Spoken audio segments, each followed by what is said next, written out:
উচ্চ মাধ্যমিকের থার্ড সেমিস্টারের আর্টসের সংস্কৃত পরীক্ষাটি শেষ হয়েছে। কে কত পাবে সেটা তোমরা মিলিয়ে নিতে পারো। আমি এই মুহূর্তে তোমাদের প্রত্যেকটি প্রশ্নের উত্তরগুলি আমি দাগ দিয়ে দেব, তাহলে জানতে পারবে কত নাম্বার পেয়েছো টোটাল। চলো শুরু করা যাক। সংস্কৃত সেমিস্টার থার্ড 2026-এর প্রথম প্রশ্নের উত্তর কি হতে চলেছে দেখি আমরা। এখানে আমাদের জেড সিরিজের মধ্যে প্রত্যেকটা প্রশ্নের উত্তর আমি আলোচনা করছি। একে হচ্ছে রাজহংসের পদযুগল কিসের দ্বারা আবদ্ধ ছিল? একের দাগের বি, পদ্মমৃণালের দ্বারা। 2 নম্বরে শূন্যস্থান পূরণ করো। বালচন্দ্রিকার স্বামী হলেন ড্যাশ, রাজবাহন। 2-এর দাগের এ। 3-এর দাগের প্রশ্নের উত্তর আছে দেখো, পুষ্পবকে, মানে 3-এর দাগের বি। 4-এর দাগে রয়েছে দারুবর্মা। 5-এ সি মালব। 6-এ বিন্দতি শব্দের অর্থ হলো 6-এর দাগে ডি লাভ করা। 7-এ সন্ধি বিচ্ছেদ দিয়েছে 7-এর দাগে সি। 8-এর দাগে মন ও বুদ্ধির মধ্যে কে শ্রেষ্ঠ? এ উত্তর হবে বুদ্ধি। 9-এর দাগে কর্মেন্দ্রিয় কয়টি? উত্তর হবে 5টি। 9-এর ডি। 10-এর দাগে কারা শ্রেষ্ঠ ব্যক্তিদের অনুসরণ করে? সাধারণ মানুষেরা। 10-এর দাগে সি। 11-এর দাগে শকুন্তলার পালক পিতা হলেন কর্ণ। 11-এর দাগে ডি। 12-এর দাগে উত্তর হবে, একথা কে বলেছিলেন? প্রিয়ংবদা। 13-এর দাগের প্রশ্নের দুষ্যন্ত শকুন্তলার কোন মতে বিবাহ হয়েছিল? গান্ধর্ব। 13-এর দাগে সি। 14-এর দাগে সত্য মিথ্যার মাধ্যমে সঠিক বিকল্পটি চিহ্নিত করতে হবে। 14-এর দাগের প্রশ্নের উত্তর হবে বি এর উত্তর 1, 2, 4 সত্য হবে এবং 3টি হবে শুধুমাত্র মিথ্যা। পরবর্তী প্রশ্ন 15-এর দাগে শূন্যস্থান পূরণ করো। শকুন্তলা পাখ্যান বর্ণিত হয়েছে মহাভারতে। 15-এর দাগে ডি। 16-এর দাগে ভাগর্ব শব্দটির ব্যুৎপত্তি নির্ণয় করো, যেটি হবে উত্তর বি, ভৃগু প্লাস অব। 17-এর দাগে শূন্যস্থান পূরণ করো। আত্মপ্রীতি অর্থে ড্যাশ, উত্তর হবে ডি এরটা, যশ। 18-এর দাগে শূন্যস্থান পূরণ করো, এখানে লেখা আছে সি এর উত্তর হবে। 19-এর দাগের প্রশ্নের উত্তর হবে স্তম্ভ মিলিয়ে সঠিক বিকল্পটি চিহ্নিত করতে হবে। ক স্তম্ভর সঙ্গে খ স্তম্ভ, এখানে পিতৃমত ও অর্ণ এদিকে রয়েছে, সেটি উত্তর হবে 1-এর দাগের বি, 2-এর দাগের সি, 3-এর দাগের এ, 4-এর দাগের ডি, অর্থাৎ এটি উত্তর হবে।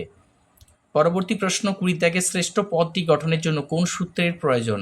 20-এর দাগের ডি, উত্তর হবে প্রশস্যস্র।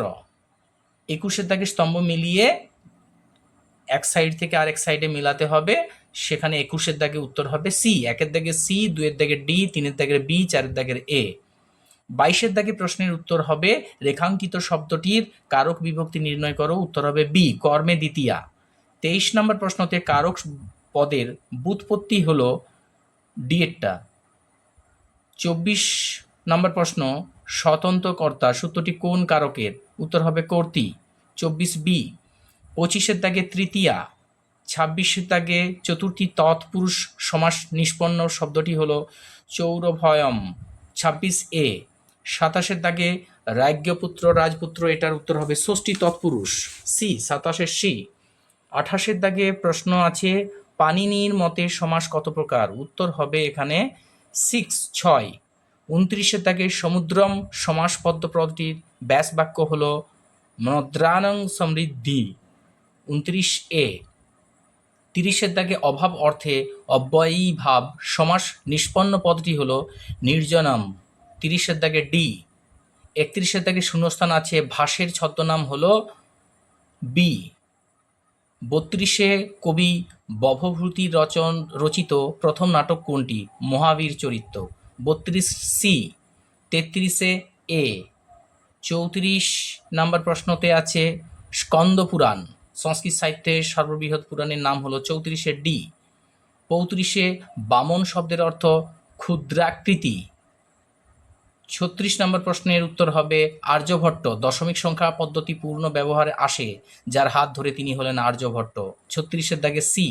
37-এ ধনাত্মক ও ঋণাত্মক রাশির আলোচনা কার গ্রন্থে পাওয়া যায়? ব্রহ্মগুপ্তের, 37 সি। 38-এ কুমার সম্ভবের রচয়িতা কে? কালিদাস, 38 সি। 39 ব্রহ্মগুপ্ত রচিত একটি গ্রন্থ হল ব্রহ্মস্ফুট সিদ্ধান্ত, অর্থাৎ 39-এর এ। শেষ প্রশ্ন আমাদের 40-এর দাগে যেটা আছে নিম্নলিখিতর মধ্যে কোনটি ভবভূতি রচিত নয়? মুদ্রা রাক্ষস, অর্থাৎ 40-এর দাগে ডি। এই প্রশ্নগুলি তোমরা সঠিকভাবে দেখে নিয়েছো। যদি কোনো প্রশ্নের ভুল ত্রুটি থেকে থাকে অবশ্যই তোমরা দেখে নিও। আর আমাদের এই চ্যানেলটি অবশ্যই সাবস্ক্রাইব এবং লাইক করে রাখবে। যদি কোনো প্রশ্নের উত্তর দরকার হয়ে থাকে অবশ্যই কমেন্ট করে জানিও। সুস্থ থেকো, ভালো থেকো, তোমাদের পরীক্ষার রেজাল্ট সকলের যেন ভালো হয়।